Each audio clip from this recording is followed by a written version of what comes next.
Hi friends, कैसे हैं आप लोग। SM2 लोकगीत वीडियो चैनल पे आप सबके बहुत बहुत स्वागत है। अगर चैनल पे नए हैं तो प्लीज़ चैनल को सब्सक्राइब कर लीजिएगा और बगल में बेल आइकन घंटी है उसको प्रेस कर लीजिएगा कि जब भी हम वीडियो अपलोड करें तो सबसे पहले नोटिफिकेशन आप सबके मिले। चलिए आप सबके बीच एक बहुत सुंदर समधी गारी गीत सुनाने जा रहे हैं। गीत के अंत तक बने रहिएगा।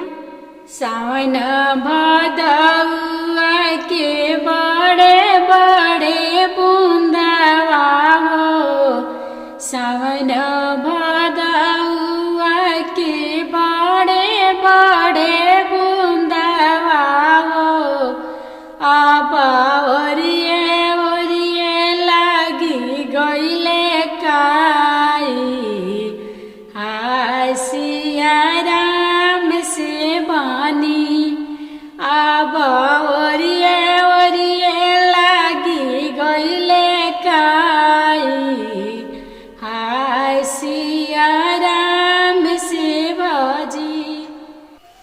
बारहो बीजान लेके निकलेली समधी के दीदी, बारहो बीजान लेके निकलेली समधी के बुआ, अब गोड़ावा गईले बिछलाई, हाय सिया राम से भजी, अब गोड़ावा गईले बिछलाई, हाय सिया राम से बानी।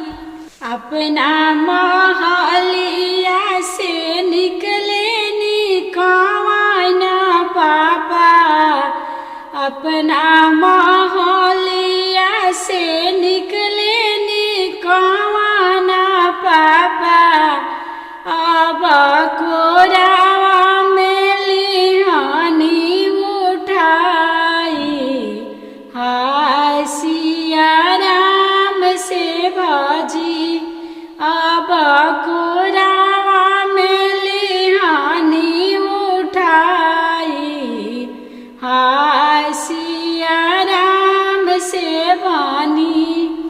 केने फूटला गोरिया केने टूटला हो, केने फूटला गोरिया केने टूटला हो, अब कवना लगवा लागल चोट, हाय सिया राम से भजी, अब कवना लगवा लागल चोट, हाय सिया राम से बानी।